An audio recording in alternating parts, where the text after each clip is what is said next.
To comfort the new transfer student who got hurt, Wendy told him about how I was bullied. When I caught her, she just brushed it off, saying, "It's all in the past. I just hope he can get through it like you did." As she wished, I returned all the gifts Wendy gave me and didn't say a word about our past. Later, I got into my dream school and returned to my old school to give a speech. But the transfer student's lies got exposed, and both he and Wendy became examples of what not to do. Wendy's lips trembled. "You used to never let anyone make fun of me." I just smiled casually. "It's all in the past. I just hope everyone can avoid the mistakes you made." The day I won the essay competition, I was super excited to share my joy with everyone. But when I got to class, everyone had weird looks on their faces. The new kid, Calvin, blinked twice with a look of pity. He said, "Alex, who would have thought you got bullied too? And so badly. That's just sad." I dropped my award certificate, feeling shocked. "What are you saying?" Calvin gave an innocent smile. "Come on, Alex. We all know." He continued, "You used to get bullied because you were timid. Still got scars, huh? No wonder you always wear long sleeves, even in summer." He pulled out his phone, zooming in on a photo, saying, "Man, those guys were ruthless. Locking you in the bathroom, soaking you with dirty water, ripping your clothes. Alex, that's just terrible." As he spoke, he showed the photos to others. After seeing the photos, the classmates looked at me with complex expressions. Some even took a step back, keeping a distance. Not a single person spoke up for me. Actually, Calvin and I transferred here around the same time. Due to my personality, I didn't have many friends in this school. The only person I was close to was Wendy, but she wasn't in the class at the time. My mind went blank. I couldn't believe what I wanted to keep hidden was exposed like this. The feeling of isolation was like I was back in those dark days. I closed my eyes, holding back my anger. "Calvin, shut up. You have no right to judge my past." As soon as I said it, someone immediately defended Calvin. "Why make Calvin shut up? He's just trying to comfort you. No wonder you got bullied before." Calvin put on a show to explain, "Don't say that, guys. I know Alex is mean to me, but Wendy said Alex is a great guy. We should look out for him." He touched my picked-up certificate. "Look, Alex won the essay competition. Let's congratulate him." Seeing this, Calvin's buddy sneered. "Who knows, maybe he wrote about getting bullied, playing the sympathy card with the judges for the win. If I wrote my tragic story, maybe I'd win too. What's there to show off?" I shook off Calvin's hand with a cold look. "Don't touch me." Calvin almost stumbled into the desk, but Wendy, who suddenly appeared, caught him. She handed Calvin some meds from the nurse's office, then frowned at me. "Alex, stop causing trouble." The class bell rang, and everyone went back to their seats. I couldn't focus through a lesson, and when it ended, Wendy approached me. She gave me a gift to celebrate my win and then crouched down to ask, "What happened? Why'd you get so upset? Shouldn't you be happy about the award?" I felt a twinge of grievance. They're talking about me being bullied, even bringing up my old photos. Wendy stiffened for a moment, about to speak when Calvin interrupted with slight pride in his eyes. Smiling, "Alex, don't blame Wendy. She told me about your bullying to comfort me." I was stunned, a bit teary-eyed, repeating what Calvin said. "To comfort him, so you told him about me being bullied, right?" Wendy hesitated but quickly steadied herself, dismissing it. "It's all in the past. Calvin's being bullied too. I hoped he could get through it like you did." I jumped up, tears streaming down. "So you did tell him. Even knowing how much I wanted to forget, you showed him the photos too. Wendy, you promised no one would see those again." She looked shocked, thrown to the ground. The gift shattered along with it. Calvin reacted first, shielding Wendy, tearfully speaking. "Alex, you blamed Wendy wrongly. She didn't show me the photos. I stumbled on them on your middle school's forum. I don't mind if you're mad at me, but you should apologize to Wendy. She did nothing wrong."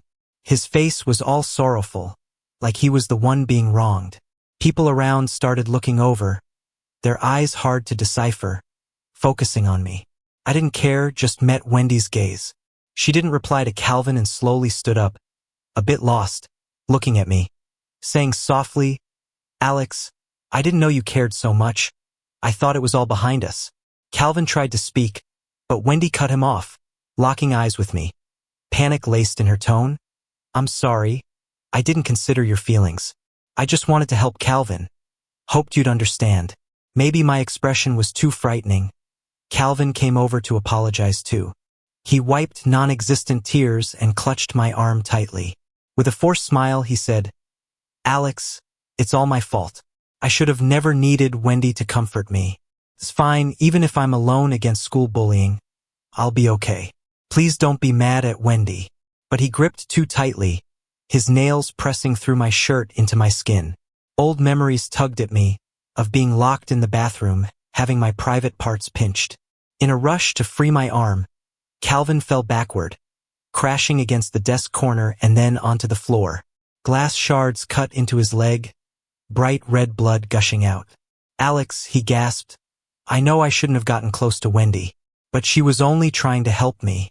What did we do wrong? Both victims of bullying. Why treat me this way?" With just a few words, he diverted the blame, complaints erupting around me. "Nuts, just talking about his past, what's the big deal? Why so angry? Wendy's not his servant. He doesn't get to choose her friends. And she's just helping a classmate. Why the fuss? If you ask me, maybe he wasn't even bullied. Maybe the others just served him right." My face was pale, my fingers clenched tightly. I stared intensely at Wendy. Wendy, in anger, pushed me aside, bending over toward Calvin. She pushed with such force that my shoulder skewed. "Alex, that's enough. He's only trying to comfort you. Even if what I did was wrong, you shouldn't take it out on Calvin. You know he's hurt. What you're doing now is no different from those who bullied you before." She gently helped Calvin up and walked him towards the nurse's office. Before leaving, she gave me a disappointed look. "Just because you've been bullied before doesn't mean you can treat everyone else with the worst intentions. Alex, no one owes you anything." Eventually, the matter reached the teacher's ears. After school, the teacher called in our parents. Wendy's mom, upon hearing the whole story, couldn't stop apologizing to me. She even pulled Wendy, asking her to apologize. Back in the day, when Wendy's mom found out I was being bullied at school, she proactively suggested that Wendy and I transfer to the same school. It was her idea for Wendy to keep me company. I've always appreciated it and haven't wanted her to feel too guilty. Over the years, my mom has consistently taken me to see a therapist, and I've recovered quite a bit. I'm no longer that kid who'd be terrified to leave the house at the slightest threat. Besides, the therapist told me that waiting for others to save me isn't the solution. Only I can save myself. I politely reassured her mom that it was all good and mentioned that I've grown up and no longer need Wendy's protection. She looked deeply apologetic. When Wendy heard my rejection, she suddenly looked up. "Alex, what did you say? You don't need me anymore?" I paused for a moment, then nodded. "Yes, I'm grateful for the help you gave me back then, but I think it's time you had your own life. I won't bother you anymore. You can help anyone else you want without interference from me." Upon hearing this, Wendy's face turned cold, her tone laced with sarcasm. "Use and discard, huh? Fine, you're great. Alex, you'll regret this." Wendy stormed out after saying that. Wendy found someone to swap seats with, moving from sitting in front of me to being Calvin's desk mate. It was like she was out to mess with me, always making a ruckus while I was doing my homework. She'd intentionally drop things my way to disrupt me, and when I looked over, she'd pretend indifference and go back to joking with Calvin. Calvin couldn't help but boast, with a mocking tone, "Isn't this our top student, Alex? Sorry for disrupting your studies. Let me apologize on Wendy's behalf." But a big-hearted top student wouldn't mind returning my stuff, would he? I didn't miss the smug, challenging look in Calvin's eyes. But I didn't care. I silently tossed his stuff to the side, ignoring it. That day, the homeroom teacher told me that many students hesitated to stand up because they didn't know how to help a bullied classmate. If possible, he hoped I'd give a talk at next week's school assembly. He wanted me to tell everyone that bringing up someone's scars to comfort another isn't the right way to handle school bullying. Unity and courage are the best ways to address it. It made sense to me. On the day of the flag-raising ceremony, I wore the school's summer pants, not hiding the scars on my legs. I openly shared my past. I said, Pity and sympathy can't help someone out of school bullying. Respect comes from equal footing. Being bullied wasn't my fault, and I'll never be ashamed of my past. Thinking about it, I added, similarly, using one person's scars to comfort another doesn't erase the shadow of school bullying. But unity and companionship can. The audience erupted into thunderous applause. Only Wendy stared intently at me. After the ceremony ended, I went against the crowd to wash my face in the bathroom. That's when someone yanked me into a corner. It was Wendy. She leaned against my shoulder, her eyes red with frustration. "Alex, what did you mean just now? Are you deliberately trying to go against me? You know I just wanted to help Calvin, yet during your speech you intentionally said that. Alex, are you trying to embarrass me?" I whispered. "Do you also feel embarrassed? You should." Taking a deep breath, I met her gaze directly. Finally, I asked the question I'd wanted to ask since discovering everything. "When you told Calvin about my past, when Calvin showed others my pictures, when you took his side unconditionally and blamed me for bullying him, did you ever think I might feel embarrassed too?" Wendy wasn't ignorant of how much I wanted to remove those scars later on. I saw countless doctors and explored numerous options. My mom said she'd do whatever it took to remove those ugly scars if it made me happy. But I kept them. Not because I didn't mind, but precisely because I did. I'm far from brave. Sometimes, seeing those scars reminds me of humiliating memories. But I kept them because I know to get past this, I first have to conquer my fear and face myself. Back then, Wendy understood all my pain and uncertainty. She'd say, "Don't worry, I'll always be there for you." She said no one was always brave, but she'd always give me courage. She said it, and I believed it simply because it was her who said it. Yet, she chose to spill all the past I wished to hide just to comfort some guy we barely knew, without considering how it made me feel. Calvin claimed Wendy never showed him pictures from my past, so it didn't violate the agreement between us. And I had no grounds to blame Wendy. Wendy back then didn't deny it. She hadn't considered that by using this incident as a tool at her leisure to comfort some unfamiliar guy, she had already hurt me. Wendy was shocked by my words, taking a few steps back, remorse mixed in her expression. She said sorry, but I didn't want to argue or debate this anymore. I simply brushed past her arm, rubbing my shoulder, and walked on. The homeroom teacher was right. I had more important things to do. As I turned the corner, I ran into Calvin, who was looking for Wendy. He seemed afraid I might say something in front of Wendy, so he quickly tried to pin the blame on me. "Alex, what's the point of blaming Wendy? Talking about these things might actually help you. Avoiding them won't work. You need to face everything to move past the shadows." He paused, biting his lip, and glanced at Wendy. His voice softened a bit. "Besides, Wendy was just trying to help me.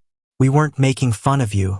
Why are you so upset and giving her attitude during your presentation?" I looked up calmly. "Calvin, don't try to guilt-trip me. This is my business. I don't want anyone else to know about it.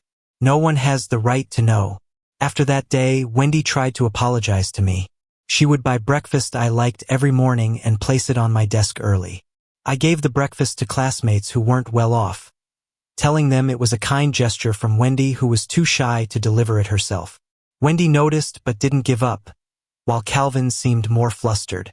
When he found out I was working on a script for the school anniversary, Calvin came over with a pile of novels. "Alex, I was wrong before.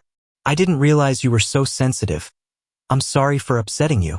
To make it up to you, let me help with your script. I've read a lot of novels." I twisted the pen in my hand and gave a casual smile. "Sure, I'm writing an anti-bullying play. The first scene is about how exposing someone's wounds is a form of bullying. Since you have experience in that area, want to write it?" I offered the pen to Calvin. He hesitated and didn't take it.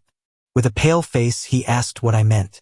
My desk mate couldn't stand it anymore, arms crossed mockingly. "It means, come back to chat with Alex once you realize your mistakes. Saying you didn't know about the sensitivity. If you did something disgraceful, don't blame Alex for not being tough. Turning the tables seems to be your game, huh? Don't think we wasted all those years on reading comprehension." I didn't mean it that way. Calvin was cut off by my desk mate. She pulled a pack of tissues from her desk and opened a new trash bag. I figured you'd pull this move. Cry all you want, but make sure to clean up after yourself. Don't claim we bullied you. Calvin's tears awkwardly hung on his face. At this moment, Wendy happened to walk in. Seeing what was going on, she walked quickly over. In Calvin's expectant gaze, she eased past him and placed a newly purchased cake on my desk. It's a new flavor from the snack shop. Alex, you've been working hard lately. A little sweetness might brighten your mood. I pushed it back. No need, Wendy. I've told you before, you have your life. Let's not interfere with each other. Wendy looked a bit forlorn. Can't we just be friends? I smiled but stayed silent. My desk mate chimed in with a blink. I don't know how you city folks talk, but in our village, we don't call relationships that involve picking at someone's scars friendship. Wendy looked down at me, seeming to hope I'd speak up for her. But unlike when she remained silent while Calvin mocked me, I burst out laughing. Calvin tugged Wendy's sleeve and softly called, Wendy. Wendy finally noticed Calvin still standing there and frowned. Why are you still here? Calvin looked even more embarrassed. My desk mate stifled a laugh, kindly filling Wendy in on what happened. After listening, Wendy simply turned to Calvin with no backward glance saying, Calvin, you're not the right fit. Cautiously, she asked me, Alex, during those times you needed me, I collected a bunch of resources and have lots of experience. Can I help you? Without hesitation, I refused. No need, you're not right for this either. After that day, Wendy kept slipping me material. Each time, she'd sneak it into my desk when I wasn't around, afraid of my refusal. Often, she'd bring a whole bunch at once. It was clear she'd copied everything down herself. She even gave up study time for this. In the latest monthly exams, Wendy's grades dropped significantly. She didn't care about that. She just concerned herself with my script. Alex, I collected some new resources. I'll summarize over the weekend.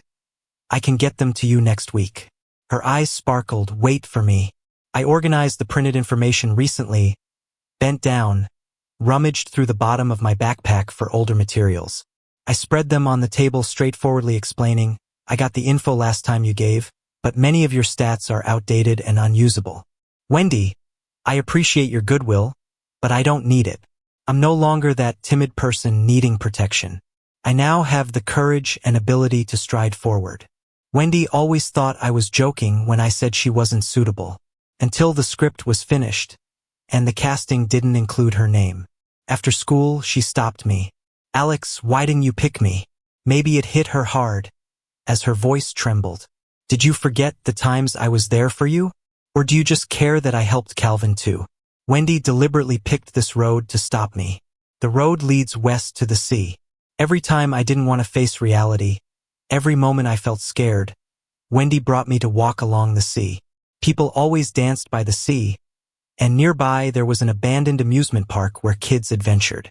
Every time, Wendy drew me into the crowd of strangers. Amidst life's troubles, blending in brought a sense of openness and calm. I haven't forgotten. I started thinking about the play script long ago. Back then, there was an important role reserved for her. I intended to join her in raising awareness about bullying on campus and silently work against it.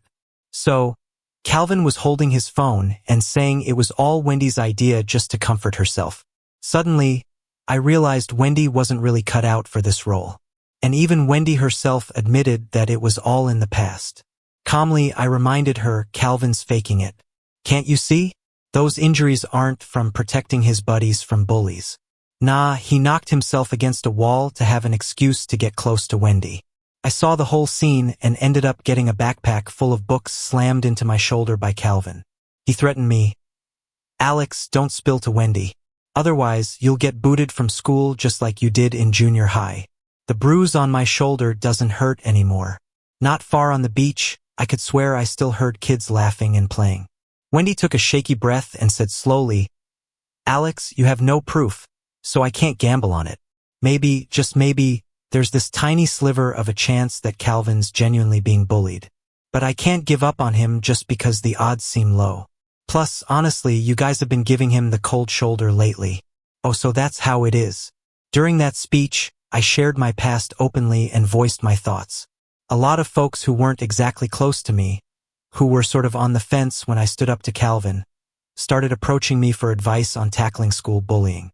They said they didn't publicly refute Calvin because they weren't really supporting him or judging my past. Instead, they were worried that one wrong word might hit me where it hurt. Once I laid it all out there, everybody felt free of hesitation. More and more friends surrounded me, supporting and caring for me. I knew Calvin was telling folks that I was encouraging others to shun him, but I never paid that much attention to his stories. Didn't expect he'd spin that tale to Wendy too. Those words were a final blow, shattering what little warmth remained. The wind seemed to sigh along. I heard myself whisper, "Wendy, you really are something, quite the humanitarian." Wendy never brought up the play again. Heard she and Calvin were brainstorming a new gig, supposedly a dance performance about anti-bullying. Calvin planned to work all his bullying experiences into the routine. Couldn't care less. But while rehearsing, I often overheard arguments from the dance studio next door. Calvin accused Wendy of not giving it her all. "You're not committed. Are you still hung up on Alex's play?" Wendy sounded exhausted. "Doesn't matter now. I just want to do something meaningful." They fought a lot. Their rehearsals were a disaster, and Wendy's grades continued to plunge. The teacher kept pulling her aside for talks every so often. For some reason, Wendy never seemed to take it to heart. Her mom subtly asked me about it, and I just told the truth. Her grades and future are her business. If she doesn't care, then I don't see why I should. Later, Wendy often watched us during rehearsal breaks from the door of our dance room. If asked, she'd say she was learning from us. We're aiming for the same goal, so I guess we're not competitors but comrades. Nobody really bothered her. They just let her be. When Calvin found out, surprisingly, he didn't get mad. He even pushed Wendy to learn from us diligently. My desk mate always felt like something was off, checking props with me daily to make sure no one messed with them. But when I realized something was wrong, it was too late. While verifying the props, someone shoved me. There was oil on the floor that I hadn't noticed. I lost my footing and fell down the stairs, hurting my leg. The next day was supposed to be the full rehearsal. After waking up in the hospital, I found out Wendy had accidentally spilled the oil on the floor. She said Calvin had her move props around. On Calvin's orders, she made several trips. On her last run, she felt something spill but thought it was just water and was about to check when someone called her away. She didn't manage to in time. No one knew who pushed me since I fell in a blind spot on the surveillance cameras. In the hospital room, Wendy looked remorseful, seeming more troubled than I was even though I was the one injured. She said, "I didn't know Calvin would stoop so low. I truly just wanted to help him." Her face buried in her hands. Her voice was filled with agony. "Every time I see him wronged, I think of how you were bullied, how you hid in the closet crying because you were too scared to fight back. Alex, I genuinely don't want anyone else to go through what you did." I gave a cynical smile. At this point, she was still busy distancing herself. I didn't piggyback on her guilt trip, just asked, "Does it hurt?" Wendy looked confused. "What? What are you talking about?" I patiently repeated, "A while back, everyone sneered at you for hanging with Calvin and mocked your judgment. Did it hurt?" "Yeah, it must have. When Calvin aired my dirty laundry, it hurt even more." Past pain surged back relentlessly and all at once. It made breathing hard. But, in that very instant, a realization struck me. Wendy maybe never truly took school bullying seriously. Back then, she was willing to help me earnestly because the one bullied was me. Later, with someone else she wanted to save, everything I'd been through didn't matter anymore. Maybe she was never the one I was looking for. In that moment of clarity, I let go instantly. She proved she was unsuitable. "Wendy, there's something I've always wanted to return to you. You didn't care to find out the truth and sided with Calvin unconditionally. How are you any different from those who bullied me back then?" Wendy left, looking lost. After she left, my dad came in with fruit. Outside, the trees swayed. I came clean with my dad. "Dad, I'm done with Wendy. We've been done for a while now." My dad didn't ask me why. He just handed me a slice of apple and said calmly, "It's done." Then, "I'm telling you, Many things aren't up to you or in your control. But some things, like the direction of your life and who you choose as travel companions, those are up to you. The next day was rehearsal time. Yeah, time was tight, but thankfully we always had a plan B. A classmate filled in for my spot and we switched to the backup script. There weren't many changes. Just added a character who limped but was still determined to fight alongside everyone. On the performance day, I showed up with a crutch. Near the end of the show, I appeared on stage and joined everyone in ringing the bell of justice. It was the sound of unity and bravery. Even after the curtain fell, the applause kept on. I didn't see Wendy. Heard her act got cut. Their performance was just okay and barely made it through because of its message. Turned out, they copied that message from you guys while trying to harm you at the same time. No way that kind of act was going to be showcased at the school anniversary. After the school celebration wrapped up, some friends of mine helped me sort through what happened during the incident. The cops had come by to gather evidence, but there were too many people coming and going before the rehearsal, so they couldn't find anything useful. Everyone suspected Calvin, but without evidence, we had to let it be. We kept an eye on things, hoping Calvin might slip up someday. Meanwhile, Wendy stuck by Calvin like nothing happened. People whispered it might be 'cause Calvin had something on her. Others thought maybe she'd just lost her way. I didn't bother with it. Once my leg healed, I focused on studying for college entrance exams. I didn't reach out to Wendy again. If I saw her in school, I acted like I didn't know her. Sometimes she looked at me with a complicated expression, maybe apologetic or something else. I wasn't in the mood to figure it out, too busy tackling those tough science questions. Later, I found out Wendy's mom had Wendy hang out with me back then to help her grow. She knew Wendy often struggled to tell right from wrong, easily led by others. Wendy was also impulsive, jumping into things without checking facts. During her time with me, her temper improved. She helped me and learned to verify info to think before acting. Her grades even got better. So in a way, we kinda helped each other. But eventually, we went our separate ways. I heard about Wendy again when she got into a fight with someone from Calvin's group. That's when everyone found out Wendy hadn't been with Calvin because of some hold over her or because she'd gone astray. She was trying to find evidence of Calvin's wrongdoings against me. Instead, she stumbled upon him bullying others. To protect a student, she fought Calvin's crew. Got pretty banged up and ended up missing that year's exams. Calvin and his pals got taken away. I visited Wendy as the class rep, shared the news. She handed me a handmade osmanthus flower, smiled, and said, "Alex, wishing you a bright future." When exam results came out, I got into my dream school. I got an invite back to share my experience. I openly thanked everyone who helped me. The road ahead might have darkness, but good mentors and friends light the way. If you face injustice, speak up. Life sometimes demands courage. I might have been timid once, but now, when needed, I choose to be brave. Mentioning Wendy's quest to expose Calvin, everyone sighed deeply. The school didn't recommend her way, and highlighted that during a meeting. Calvin's nasty lies were exposed. Everyone saw he'd claimed bullying for sympathy and attention while being the bully himself. Wendy, for her lack of judgment and rash acts, was also used as a cautionary tale, along with Calvin. I listened quietly, taking notes now and then. The teacher said, "Don't think being close with someone means you can joke about their past. Even in kindness, using someone's story isn't right. Others' pasts aren't your tokens. Only they decide if the past can stay there. Faced with tough times, seek help. Acting rashly alone isn't wise." When talking about the bullying details, Wendy suddenly showed up by my side. As someone involved, she understood some parts were info I'd given the teachers. Her lips trembled, and she looked pale. "Alex, you've never let others laugh at me before." I put down my pen, glanced up calmly. "Didn't you say it's all in the past? I'm just hoping others can learn from where you went wrong." Maybe at that moment, Wendy finally realized what her past mistakes meant for me. Because of her, only the past remained between us, no future. Later, my mom got a job transfer to the city where my college was. Before school started, we moved. While packing, I gave my old notes and materials to a junior. Accidentally, my diary got mixed in.